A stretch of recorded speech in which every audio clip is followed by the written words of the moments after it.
Vamos a ir entonces a lo que nos responde hoy día es la palabra del Señor. Así que los invito a buscar en Mateo 5, los versículos del 13 al 16, porque esta es la segunda parte que nos corresponde este día de hoy. Así que le voy a pedir a nuestra hermana Talía que nos pueda leer estos versículos. La felicidad divina en el creyente, segunda parte.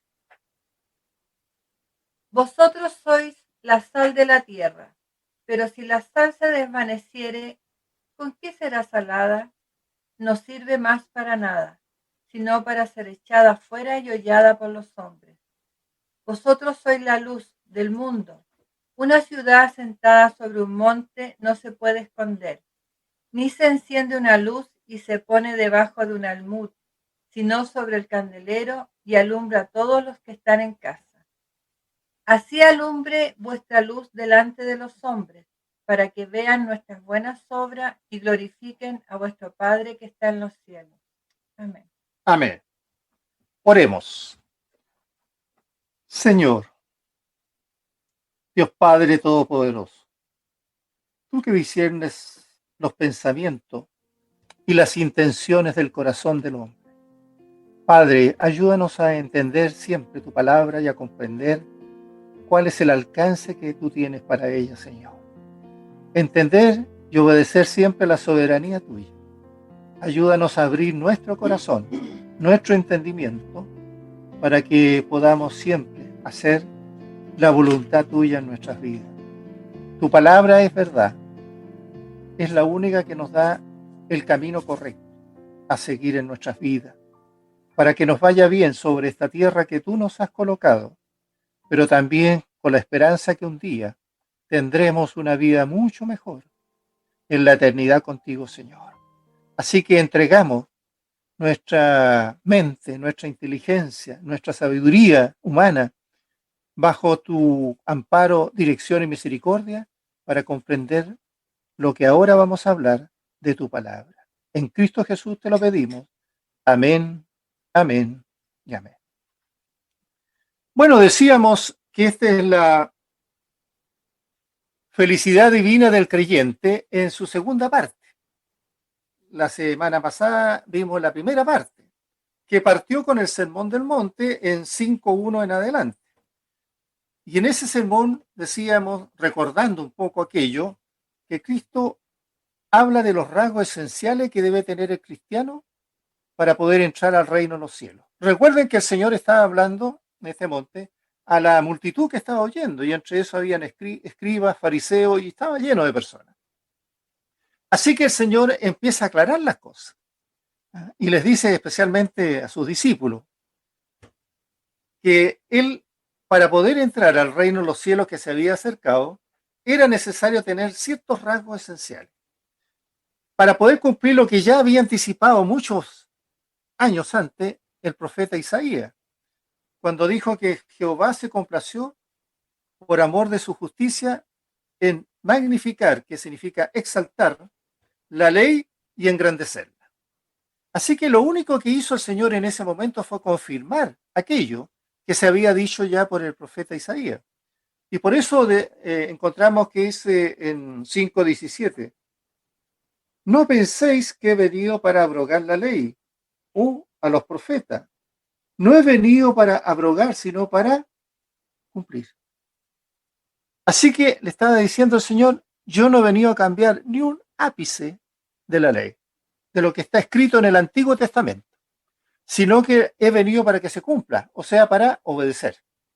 Y decíamos también, recordando, que cumplir, que es una palabra griega, significa llenar al máximo nivel.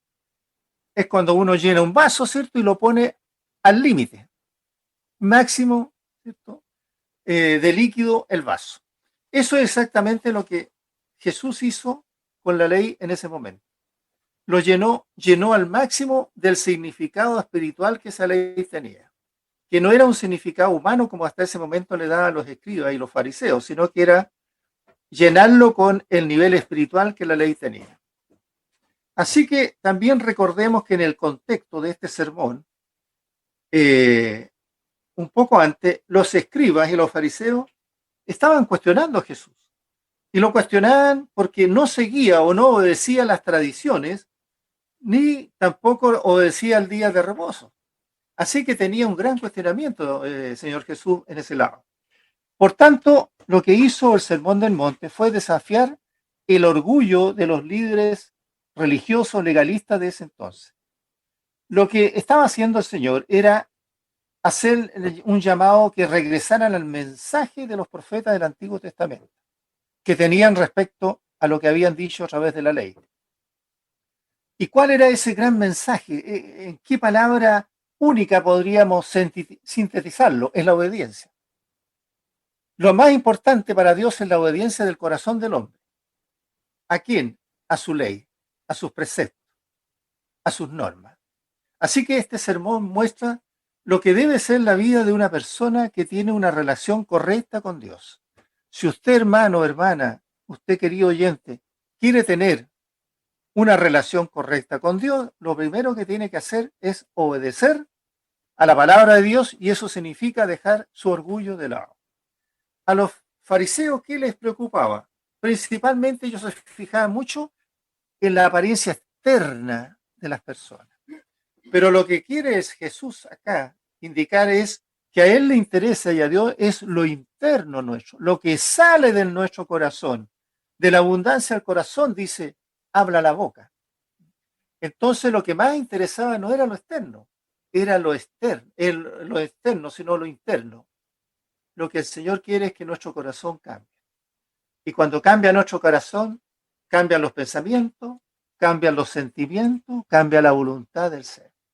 Así que el Señor Jesús inicia, estamos todavía recordando, el sermón con palabras aparentemente que se estaban contradiciendo unas con otras. Pero es la forma en que Dios quiere que vivamos muchas veces, que vivamos ¿cómo? Contradiciendo al mundo. Porque si usted quiere vivir para Dios, en este momento, en esta vida, debes estar dispuesto a decir y hacer lo que para el mundo le parece raro o extraño o chocante. Porque tú vas en contra de la línea del mundo. Por tanto, deberás entonces estar dispuesto aquí a dar cuando otros deseen quitar. ¿No? Otros quieren quitar, no, tú tienes que dar. A amar cuando otros lo único que quieren es odiar. O ayudar cuando otros buscan abusar de los demás. Así que estas bienaventuranzas no pueden ser tomadas selectivamente. ¿Ah? No es que yo quiera y tome alguna de estas 8 bienaventuranzas que habló el Señor, sino que debo tomar el contexto, el total, las 8, simultáneamente. Y eso fue lo que fuimos desarrollando en el mensaje pasado.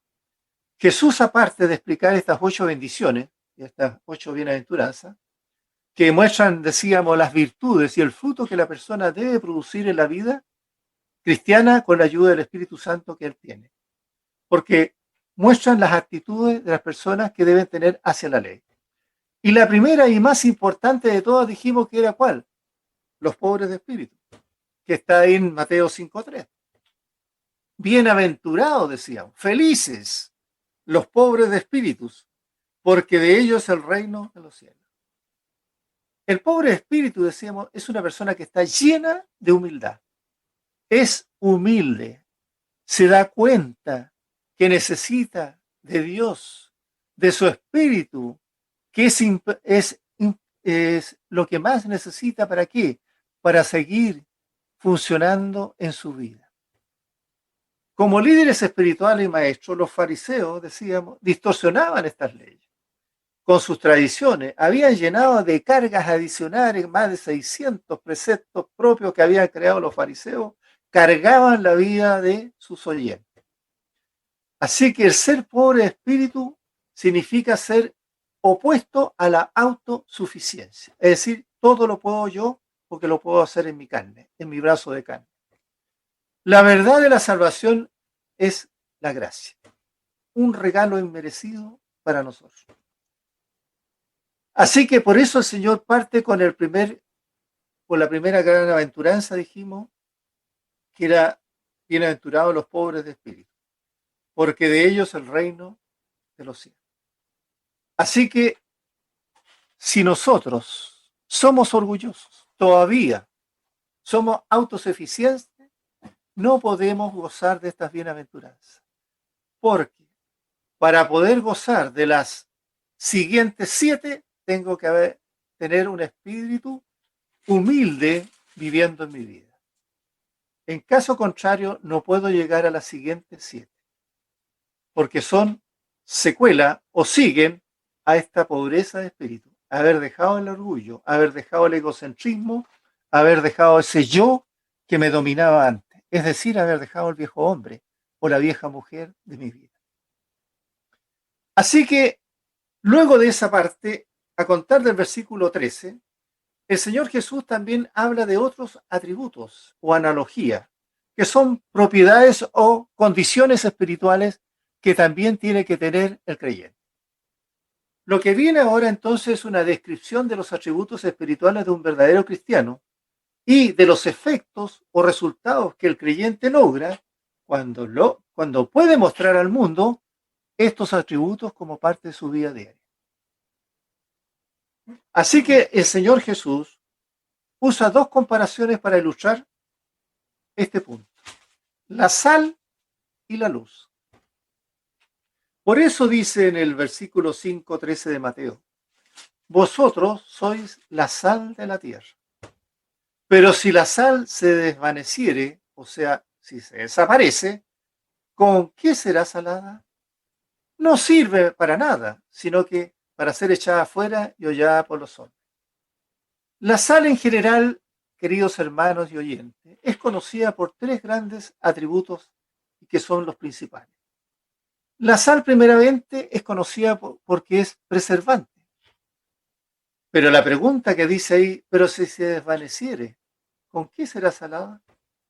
La sal, en tanto, es un preservativo como sanador, que evita que los alimentos se echen a perder. Detiene o minimiza el deterioro causado por la presencia de diferentes tipos de microorganismos, sean bacterias, levadura o mohos. No hay duda de que el uso que tiene en mente Jesús es el de preservante en este caso. Si tú, querido hermano y hermana, vives como un verdadero cristiano, con tus hechos vas a lograr que los que te ven y oyen puedan salir de la oscuridad en que están, al comenzar a vivir el Evangelio en sus vidas. Y eso les va a permitir comenzar a detener o minimizar la acción destructora del pecado en sus vidas. Así que tú puedes ser un preservante para ellos. Pero tienes que entregar el testimonio, tienes que ser sal. Tienen que ver en ti que lo que tú dices es un hecho, es algo concreto. Tienen que ver y oír de ti que realmente tú practicas la vida cristiana, que tú eres diferente al resto de las personas. Por eso tú preservas a otros, ayudas con tu testimonio a que otro comprenda que es importante el camino que tú has tomado, que el camino que tú estás transando en este momento, la ruta que estás llevando es mejor que la que yo tengo. Y por eso tú eres bienaventurado, eres feliz y gozas de una vida de plenitud acompañada de Cristo. Por eso cuando la sal pura no puede, ¿cierto? Puede perder su sabor o efectividad cuando se contamina. Y nosotros también podemos perder esa sal cuando el cristiano se entra a contaminar y se relaciona con el mundo. No es que no podamos relacionarnos con el mundo, lo podemos hacer, porque tenemos que compartir con el mundo muchas cosas, pero tenemos que tener una fuerza, una solidez espiritual que nos permita no ser contaminados al igual que la sal. Porque si permitimos esto en nuestras vidas, vamos a perder ese sabor, vamos a tener un sabor pobre e ineficaz para preservar a otro. Y ese es el mensaje de Dios. Hijo, no puedes tú perder tu sabor. Tú tienes que ser sabor, tú tienes que ser preservante para otro. En ti tienen que ver que tú eres diferente, que tú eres mi hijo. Y que el camino que yo he mostrado a través de la verdad de la Biblia es el correcto para la sanidad de las vidas humanas. Porque ellos están enfermos. Y Cristo vino a sanar a los enfermos, enfermos del pecado. Así que esta descripción de la sal no se refiere solamente al cristiano, sino también al mundo, que se haya inmerso en la oscuridad que tiene en este momento. Así que lo que hace la Biblia es declarar que el mundo está lleno de pecado, es pecaminoso y malvado. No podemos ver, no hay necesidad de hablar mucho en eso, es cosa de mirar o observar lo que está ocurriendo. Así como la carne, ¿cierto?, tiende a corromperse y solo puede ser conservada a través o mediante el uso de preservante o antiséptico como la sal, el pecado, ¿qué es lo que hace en el mundo? Descompone. Y eso es lo que estamos viendo, una descomposición total en la oscuridad que vive el mundo. Así que lejos de que el mundo pueda mejorar su vida, ¿cierto?, el único que puede cambiar la vida del mundo, la vida de los que viven en este momento, en nuestro mundo que nos rodea, es el Evangelio, es la verdad de Cristo. Ese deterioro, esa tendencia inmoral que lo vemos cada día ya se produjo en el Antiguo Testamento. Recuerden los días de Noé, los días de Sodoma y Gomorra. Eso también estamos pasando en los días de ahora. Así que si perdemos nosotros, los hijos de Dios, la oportunidad de ser sal sobre la tierra, sobre los que nos ven y nos oyen, lo único que hacemos es ayudar al mundo a corromperse y a perderse. Debemos hacer valer las leyes y los valores de Dios en nuestro caminar, en nuestro testimonial de cada día, en nuestros diálogos, en nuestra conducta, en nuestras acciones, porque de lo contrario nos volvemos inútil para el plan que tiene Dios. Nos volvemos sal contaminada. Otra gran virtud que tiene la sal es darle sabor a los alimentos. Así que debemos evitar ser contaminados por la sociedad, pues, hermano. Queridos oyentes, debemos ser siempre un buen ejemplo. Jamás dar un mal ejemplo. Así como una pizca de sal le da gusto, ¿cierto?, a la comida, así nuestra forma de hablar, nuestra conducta debieran ¿qué? Producir un efecto saborizante, positivo en quienes nos rodean.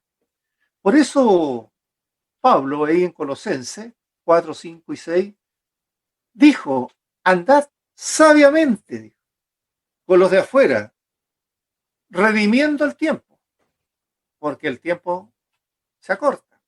Sea vuestra palabra siempre con gracia, dice, sazonada con sal, para que sepáis cómo debéis responder a cada uno. Ese es lo que nosotros debemos hacer, que debemos andar con sabiduría en este tiempo, redimiendo el tiempo, porque cada vez es menor. Cristo está cerca, probablemente no sabemos cuándo, pero está cerca. Y toda palabra sea siempre con gracia, que la gracia es el regalo de Dios, es la misericordia de Dios, sazonada con sal, que sea de buen sabor para el que la escucha, que entienda que tiene esperanza, una esperanza mejor que la que tiene hoy día en esta vida, para que sepáis, dice, responder a cada uno como debe ser.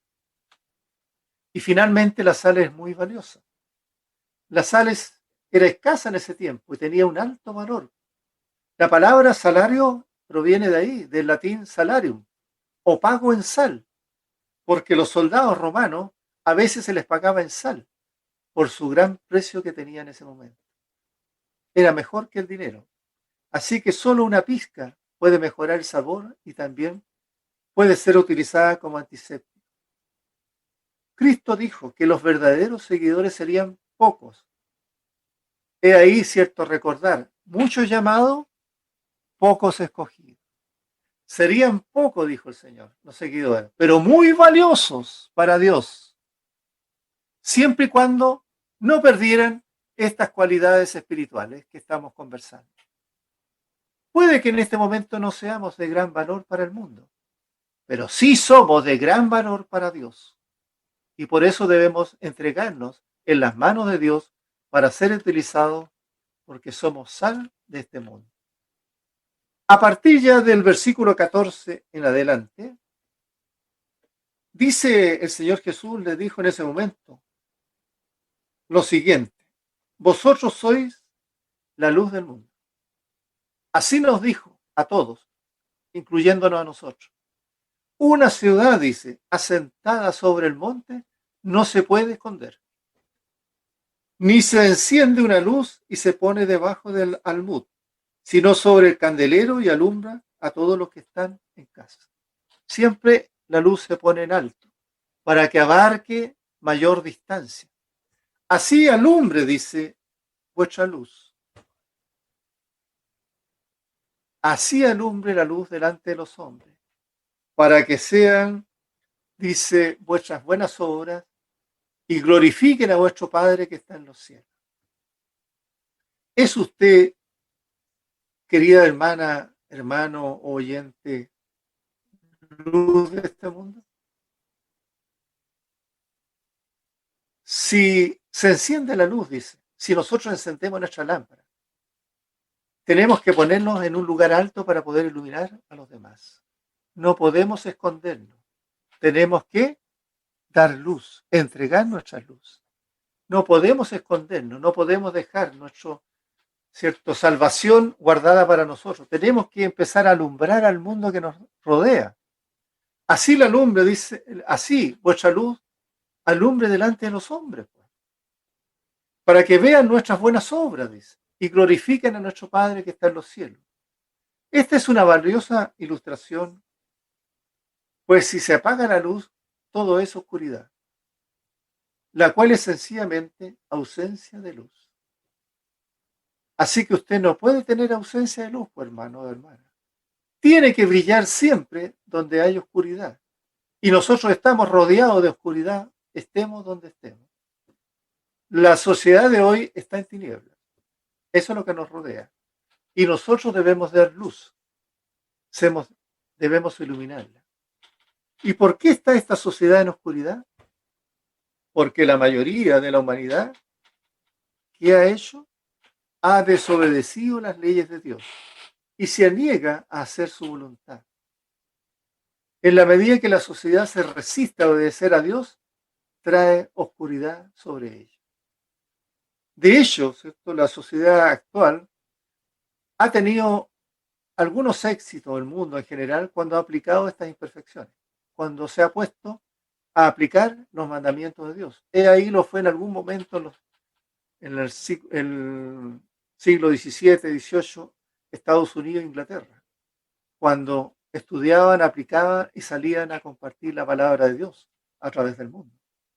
Y vimos un resultado en estas naciones, que practicando estos principios pudieron crecer y salir adelante. Por eso cuando Juan escribe en 3, 19 al 21, dice: y esta es la condenación, que la luz vino al mundo, y los hombres amaron más las tinieblas que la luz, porque sus obras eran malas. Porque todo aquel que hace lo malo aborrece la luz, y no viene a la luz, para que sus obras no sean reprendidas. Mas el que practica la verdad viene a la luz, para que sea manifiesta que sus obras son hechas en Dios. Eso es lo que vemos hoy día. Nuestra sociedad ha rechazado la luz. Nuestros jóvenes, nuestros adolescentes, la mayor parte, e incluso adultos mayores, no buscan la luz.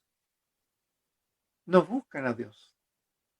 Y eso es el resultado, ¿cierto?, que estamos teniendo en la siembra que se ha hecho en el mundo.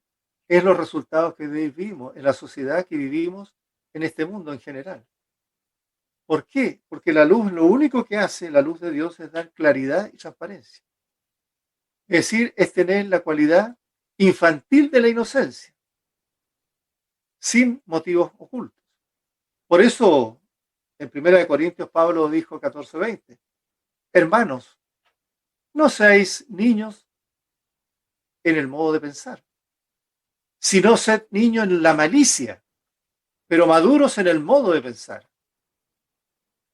Pues nos estaba diciendo que seamos inocentes como bebés en cuanto a la maldad, pero maduros ¿en qué? En la comprensión de las verdades de Dios. Y luego agrega Filipenses 2, 14 y 15. Hacer todo sin murmuraciones, dice, y contienda, para que seáis irreprensibles y sencillos, hijos de Dios, dice, sin mancha, en medio de qué? De una generación maligna y perversa, en medio de la cual resplandecéis como iluminadas en el mundo. Así que no nos mezclemos en las murmuraciones, hermano, ni en peleas. ¿Para qué? Para que seamos irreprensibles ante Dios en nuestra conducta y ser sencillos, prudentes como la serpiente y mansos como la palabra.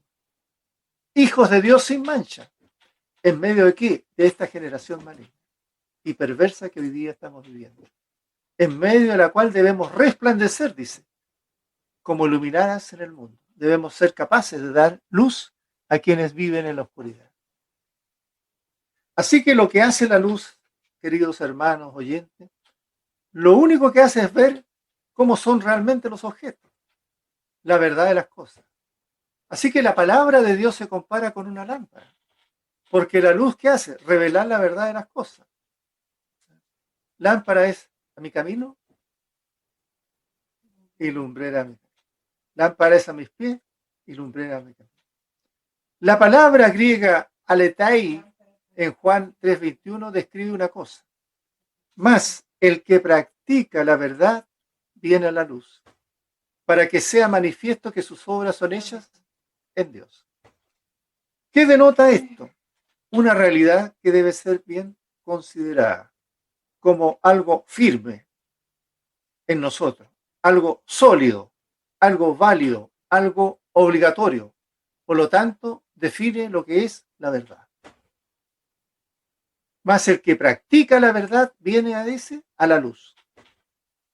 ¿Para qué? Para que manifestemos que nuestras obras son hechas en Dios. Por eso no ocultamos nada. Ahí mismo también en Juan 1, 9 y 8:12. Voy a leer 8:12. Dice, otra vez Jesús le habló diciendo, yo soy la luz del mundo. El que me sigue no andará en tinieblas, sino que tendrá la luz de la vida. ¿Qué vemos acá? A Cristo como la luz que trajo la vida abundante. Es decir, la manera correcta de vivir conforme a las leyes de Dios.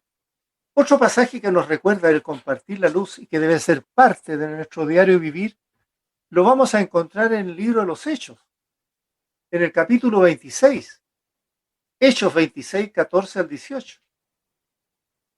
Dice ahí que, y habiendo caído todos nosotros en tierra, oí una voz que me hablaba, dice Pablo, y decía en lengua hebrea, Saulo, Saulo, ¿por qué me persigue? Dura cosa te es dar cosas contra el aguijón. Yo entonces dije, dice Pablo, ¿quién eres, Señor? Y el Señor dijo, yo soy Jesús, a quien tú persigues. Pero levántate y ponte sobre tus pies, porque para esto te he aparecido a ti, para ponerte por ministro y testigos de las cosas que has visto y de aquellas en que me apareceré a ti, librándote de tu pueblo y de los gentiles a quienes ahora tú te envío, para que abras sus ojos, para que se conviertan de las tinieblas a la luz y de la potestad de Satanás a Dios, para que reciban por la fe que es en mí perdón de pecados y herencia entre los santificados. ¿Para qué levantó el Señor Jesús a Pablo y lo trajo, cierto, de su equivocación farisea y lo llevó a la luz del Evangelio? Y en lo que hizo con nosotros, el versículo 18 lo refleja. ¿Para qué? Para que abramos los ojos de los que viven hoy en oscuridad, para que se conviertan, cierto, de las tinieblas a la luz de Cristo, y salgan de la potestad que tiene Satanás sobre ellos hoy día, para que reciban por fe, que es en mí, dice el Señor Jesús, perdón de pecado y herencia entre los santificados, entre los escogidos. Así que vemos a Pablo llevar la luz de la verdad ¿a quién? Al mundo gentil, sumido en la oscuridad. Pablo fue el apóstol que vino a nosotros, los gentiles. Y finalmente, ¿qué tiene la luz? Un efecto de triangulación. Una fuente de luz que hace, refleja, o sea, muestra o revela los objetos, los que luego la retina de nuestros ojos capta y retiene. Entonces, ahora, ¿cómo vemos ese efecto, ese resultado en el plano espiritual? ¿Cómo lo podemos aplicar? Nosotros reflejamos la luz de Dios. La luz que no se ve, que envía Dios, se refleja en nuestros cuerpos. ¿En nuestro qué? En nuestro corazón espiritual, porque aquí vive el Espíritu Santo nuestro.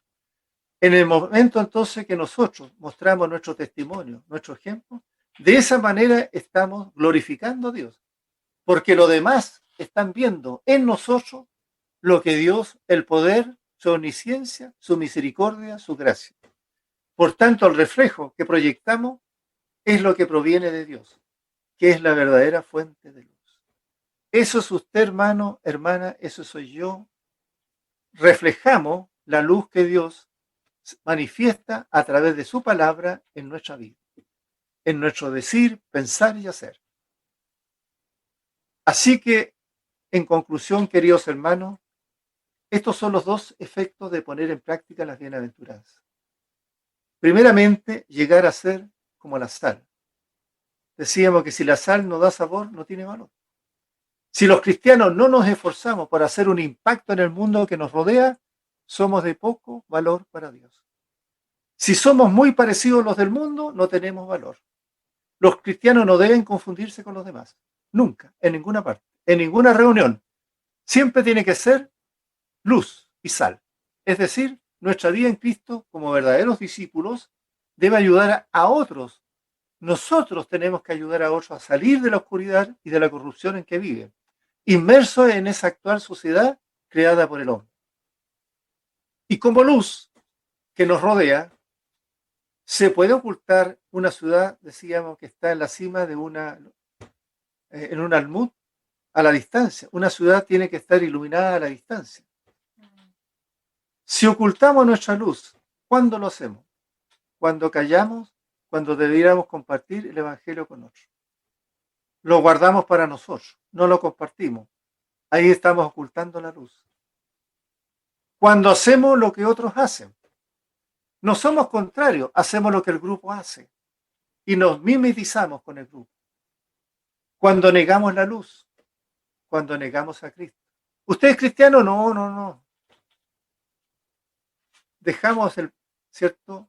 Cuando dejamos que el pecado empañe nuestras vidas, estamos dejando ser sal y luz. O cuando nos damos a conocer nuestra luz a otros, no la vivimos en nuestras propias vidas. O no nos fijamos en las necesidades de los demás.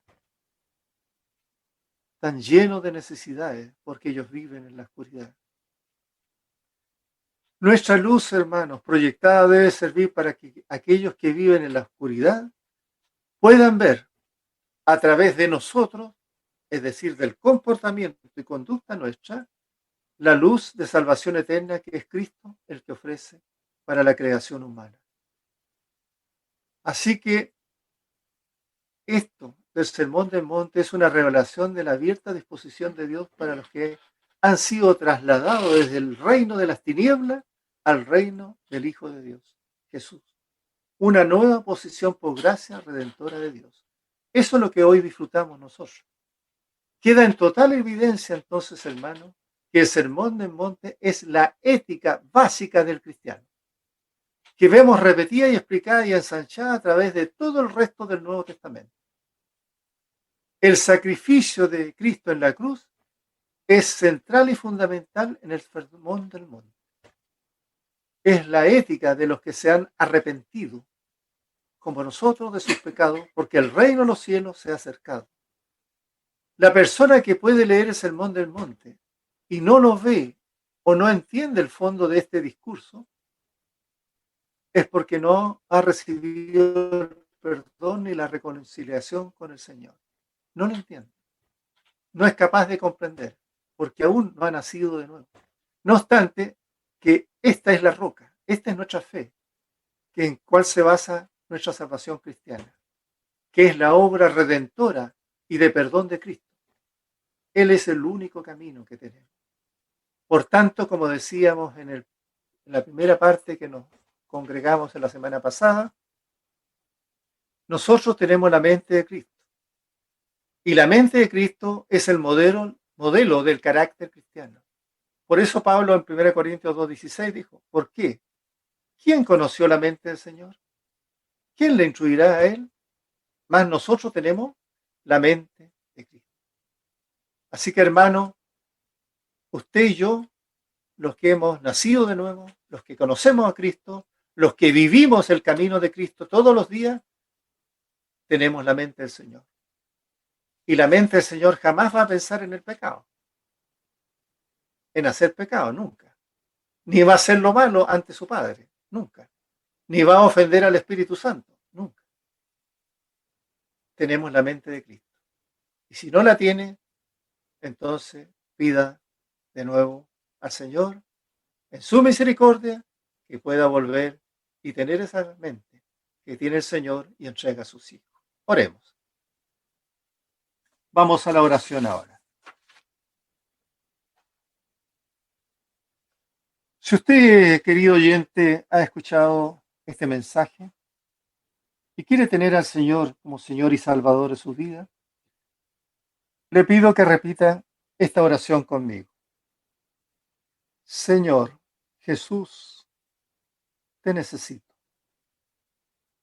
Me arrepiento por la vida que he vivido apartado de ti. Gracias por morir en la cruz por mis pecados. Yo creo que tú eres el Hijo de Dios. Y en este momento te recibo como mi Señor y Salvador personal. Me comprometo a seguirte el resto de mi vida. En Cristo Jesús. Amén, amén y amén. Si usted, querido oyente, realizó esta oración, lo único que tiene que hacer ahora es crecer en la fe en Cristo. Y la manera de crecer en la fe en Cristo es orar, leer la Biblia y congregarse en una iglesia u obra donde pueda escuchar bíblicamente la palabra de Dios. Amados hermanos, que el Señor te bendiga y te guarde.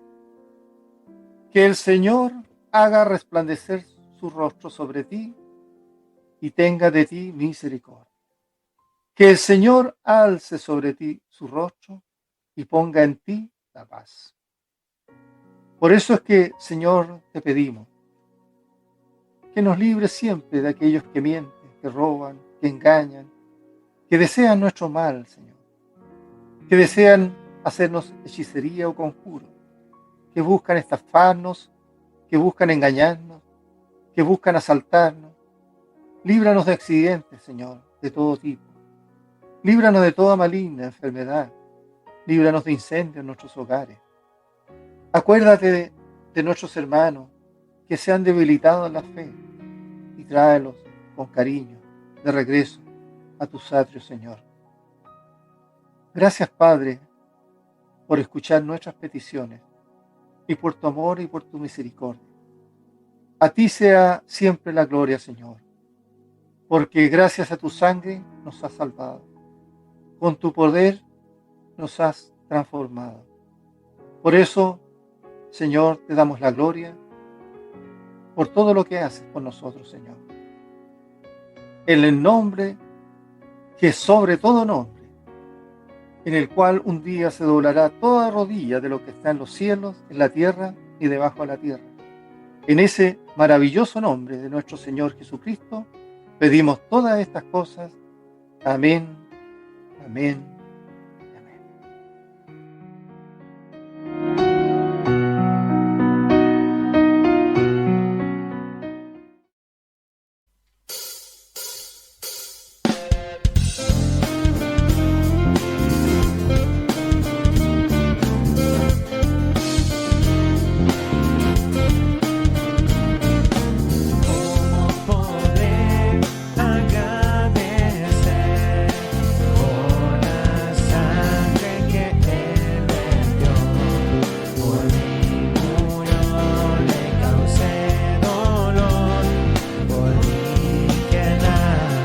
hizo bueno.